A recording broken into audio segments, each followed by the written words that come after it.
2 defendants, 2 courtroom fates, 1 no-nonsense Texas judge. From plea deals getting torched to probation dreams dying in real time. Welcome to a masterclass in courtroom reality, Texas style. 23 CR 2675, State of Texas versus Adam Hanland. Can I have parties announced for the record for the state? Travis Banks in the state of Texas. Defense. Angela Blake. Are you Mr. Hanland? Yes, ma'am. Counsel, have you received all the discovery and did you review it with your client? Yes, Your Honor. Court will find that the state is in compliance with discovery. Mr. Hanland, I'm showing you what's entitled True Bill of Indictment. Did you review that with your attorney? Did you understand it? Yes, ma'am. Counsel, do you waive the reading of the indictment? Yes, Your Honor. State, are you proceeding on the indictment as presented?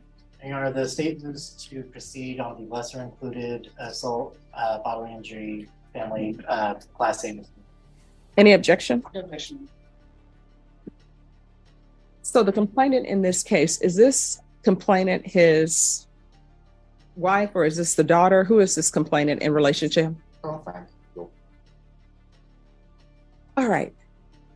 So what I can tell you all, this is not a plea agreement I'm not going to accept.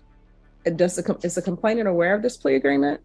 Plaintiff is uncooperative, so we have not communicated it to her since she told us she would not cooperate in this case. All right. So is this 111 days supposed to be a judgment satisfied? Yes, Judge. Here's where things get spicy. Judges in Texas can reject plea deals outright if victims don't cooperate, even if both lawyers agree. Translation: no victim, no merci. Hanland just learned that courtroom math has no sympathy variable. Game over for Hanland. The judge just torched his 111-day judgment-satisfied plea, legally obliterating it with asterisk on not inclined star dot. Why?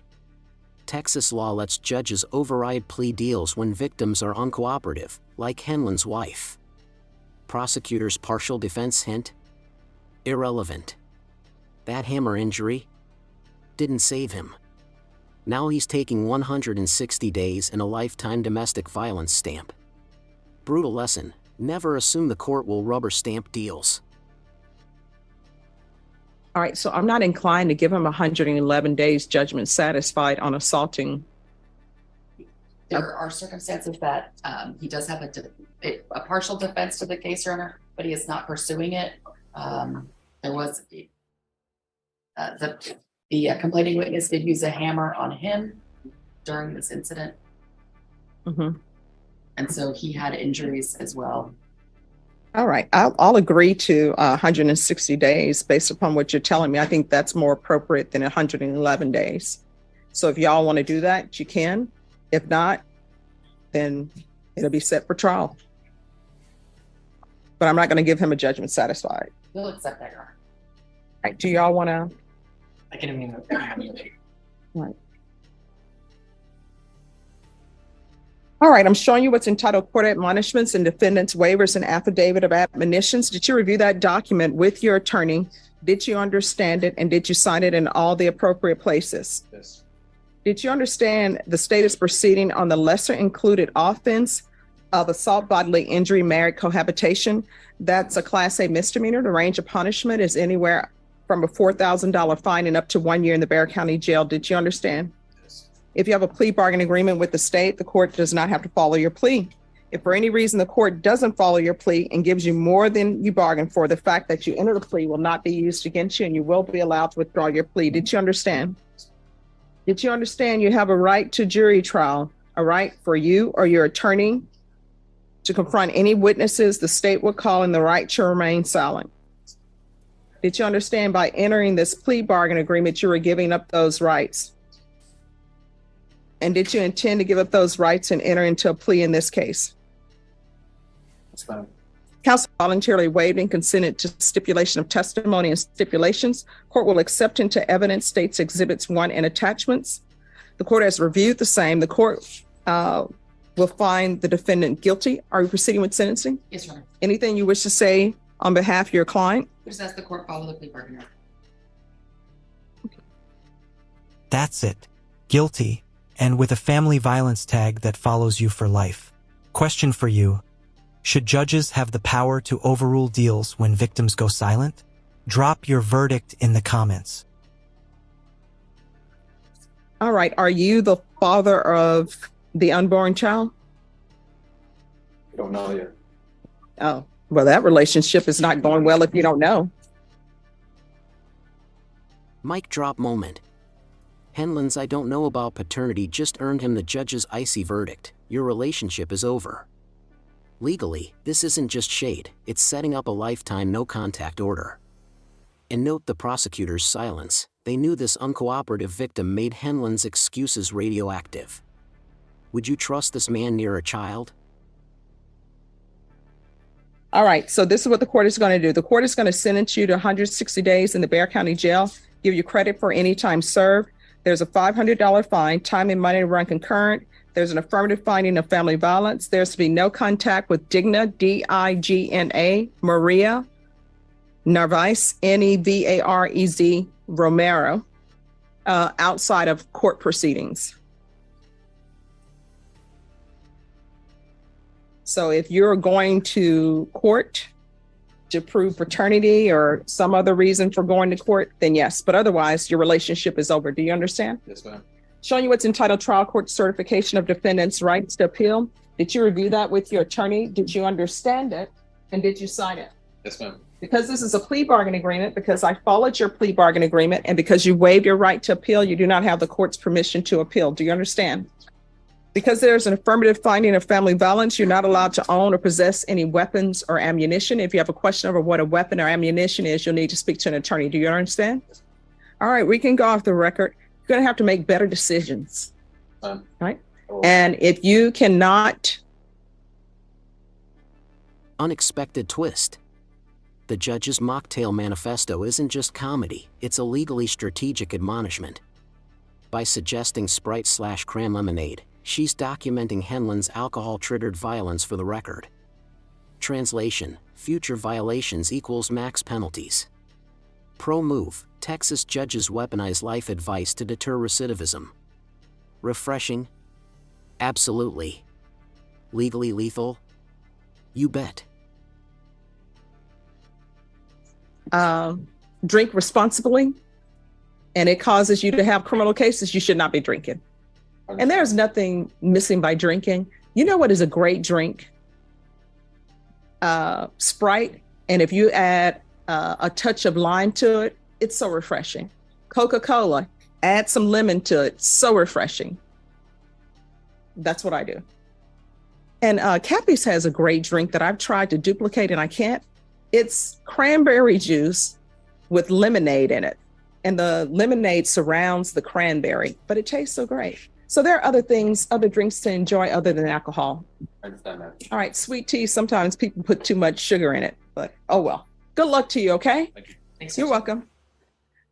2018 CR 9274W, State of Texas versus Javier Zapeda. Can I have parties announced for the record for the state? Travis, thanks to the state of Texas. Defense? I've moved for peace. And are you Mr. Javier Zapeda III? Yes, Your Honor. I'm going to show you what's entitled Motion to Enter Adjudication of Guilt and Revoke Community Supervision, Yes, ma'am. and state's motion to supplement pending motion to enter adjudication of guilt and revoke community supervision. Did you review those documents with your attorney? Did you understand them? Round 2 and the stakes climb higher.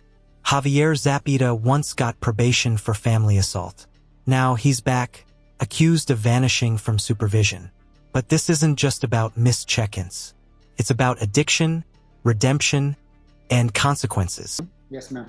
Are you the same Javier Zapeda III who was placed on deferred adjudication in 2018 CR 9274W for the offense of assault, family's second offense, on September 5th, 2018 for a period of 3 years? Is that you? Yes, ma'am.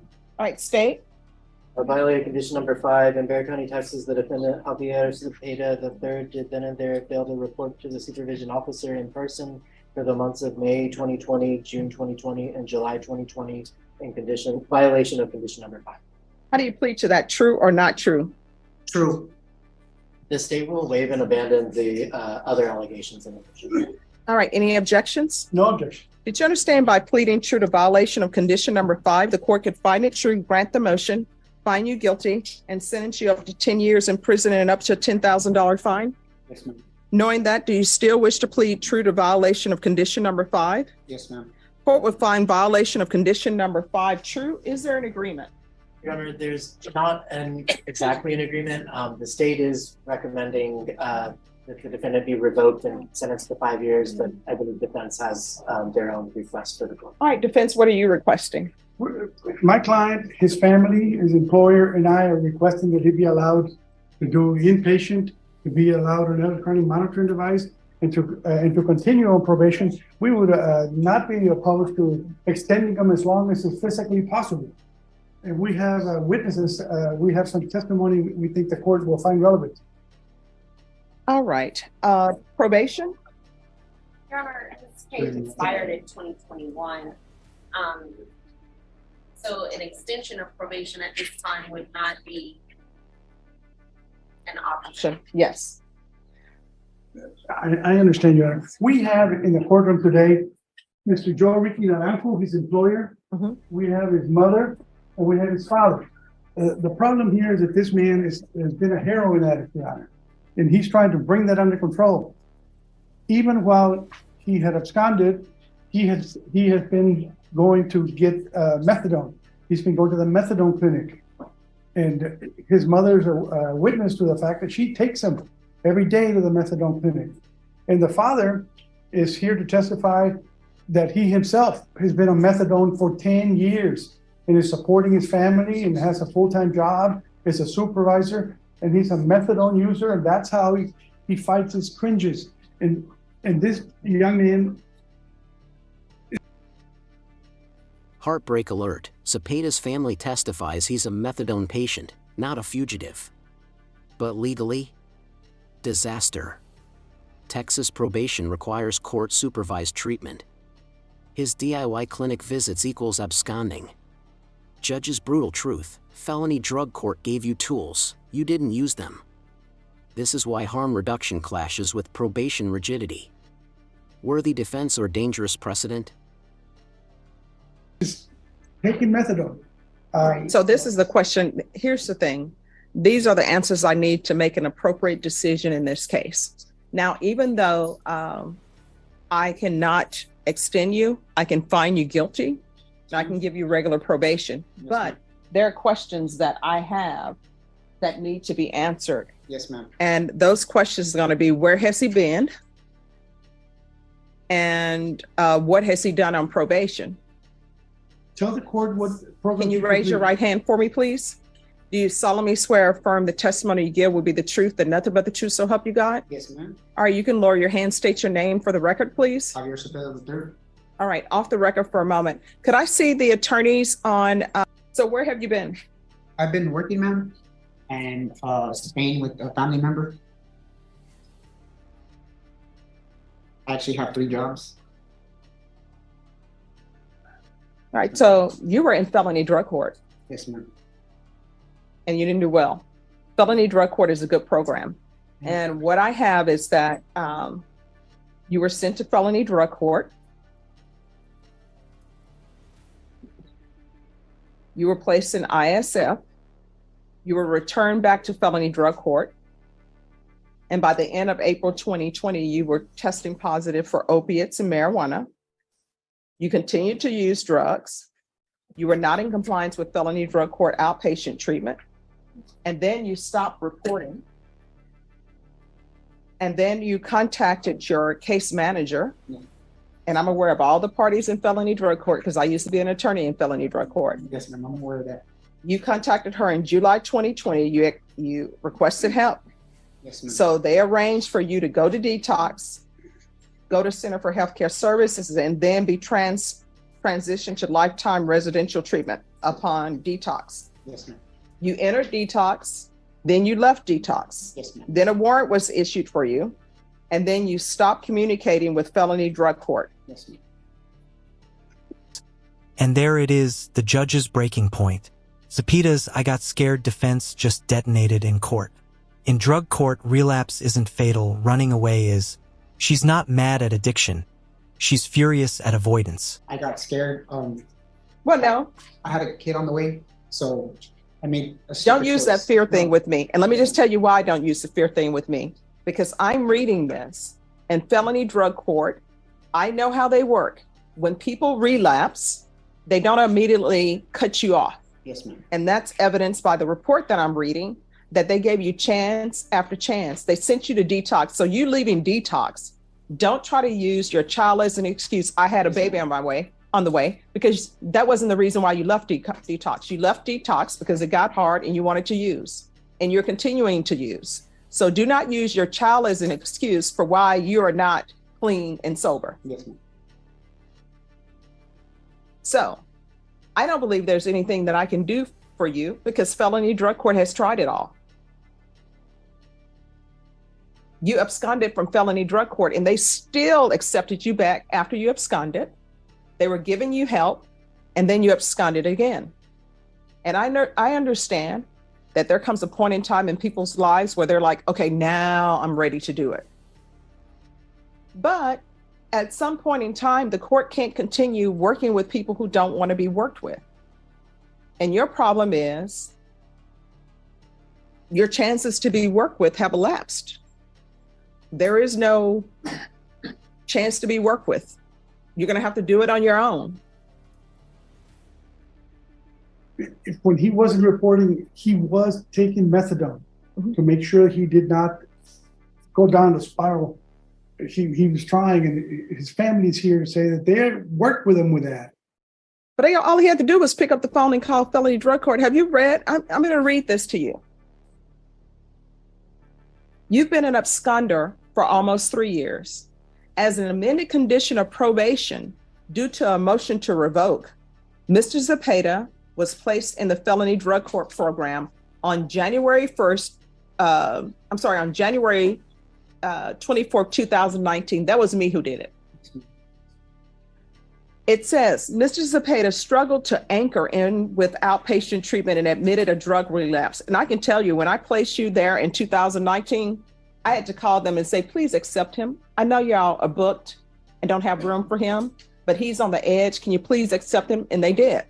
And then it says, as a graduated sanction, they placed you in the Bexar County ISF program on October 30th, 2019, and you completed it on March 3rd, 2020. You returned to the felony drug program, and by the end of April 2020, you were testing positive for opiates and marijuana. Mr. Zapeda steadily declined into further drug use and non-compliance with the felony drug court program rules and outpatient treatment. Mr. Zapeda fell off the grid and stopped reporting for the months of May and June of 2020. Zapeda's last chance abandoned. The judge just exposed his greatest sin, walking out of state-funded detox. Why? Texas probation hinges on substantial compliance. His flight to Spain, with 3 jobs, meant forfeiting rehab leniency. And that baby excuse? Legally suicidal, it admitted guilt. Now 3 prison years loom. Did the system fail him? Or did he fail the system? Zapeda contacted his felony drug court case manager in July 2020 and requested help to regain sobriety. She arranged for you. They didn't say, oh, we're going to revoke you. We're going to send you back to the 187. She said, we're going to get you into detox. So they sent you to the Center for Healthcare Services. And then they said, after that, after detox, you're going to go into lifetime residential treatment. And you entered detox on January 7th, 2020. You stayed there for 2 days. They said a couple of days. In my mind, that means 2. And you left. A judge's warrant was issued for you on July 13th, which tells me when you left on July 7th, they still gave you chances to get back in line. And then it says you stopped communicating with all felony drug court team members and you remained a fugitive. And what I can tell you, in felony drug court, there are attorneys there who always say, let's try to get them back in compliance. Let's try to find them. They have officers who are trying to get you back in compliance, caseworkers, the counselors, everybody's probably on your phone calling you, calling your family, and you just left. I can't do anything for you. You're going to have to get the treatment on your own. I'm going to find you guilty. The only issue is how much time. The state is asking for 5. Defense, what are you requesting? 3 would be fair. Okay. All right, this is what the court is going to do. The court is going to find you guilty. The court is going to sentence you to 3 years in the prison. 3 years behind bars, but not just punishment purpose. By recommending the therapeutic community, the judge leaves one door open. Legally smart, emotionally charged. She's turning sentencing into one last intervention. Would you call that justice or mercy in disguise? Prison with a caveat: the judge's therapeutic community * recommendation is a rare lifeline. Legally, Texas lets inmates seek rehab inside prison, Art. 42.12 Sector 14. But here's the catch: Zapeda must self-request it. Genius move, she's forcing accountability. Will he seize it? Or is this another wasted chance? Give you credit for any time served. I'm going to ask for the therapeutic community. Therapeutic community does not increase your time in custody, but if you're serious about getting clean and sober, you need to request that. I can't order it. There's a $500 fine, time and money to run concurrent.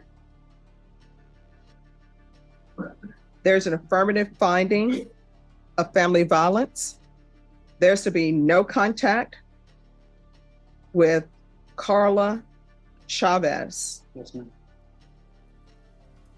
All right, and state, will you let Ms. Chavez know that he's been revoked and he's going to prison? Yes, ma'am. All right. Just show you what's entitled trial court. You probably want to go around. Okay. To show you what's entitled trial court certification of defendants' rights to appeal. Did you review that with your attorney? Did you understand it and did you sign it? Yes, ma'am. All right, this is not a plea bargain agreement. You have a limited right to appeal. That right to appeal is as it relates to the allegations in the motion, not the fact that you are on deferred adjudication. Do you understand? Yes, ma'am. All right, because this is a felony conviction, you're not allowed to own or possess any weapons or ammunition. If you have a question over what a weapon or ammunition is, you need to speak to an attorney. Do you understand? Yes, ma'am. And also because this is an affirmative finding of family violence, you're not allowed to own or possess any weapons or ammunition. Do you understand? Yes, ma'am. All right, we can go off the record. If you have a child, you need to do better. You have family here who's supporting you, you need to do better. Yes, ma'am. You need to pick up the phone because I know felony drug court gave you the tools you need in order to stay clean and sober. It's just a matter of you using them. All right? Yes, ma'am. All right, good luck to you. Epilogue: 2 men. 2 collapses. Hanland's 160-day relationship over sentence proves Texas hates unaccountable abusers. Zapeda's 3-year revocation shows even family pleas can't save probation fugitives. Legal takeaway? Affirmative family violence findings equals permanent gun bans and social stigma. Final thought: when judges recommend mocktails, prison is coming. If this raw justice hit hard, smash that like button. It tells YouTube you crave more. Was the judge too harsh on Zapeda? Debate below. Share this legal roller coaster and subscribe for more unfiltered courtroom breakdowns.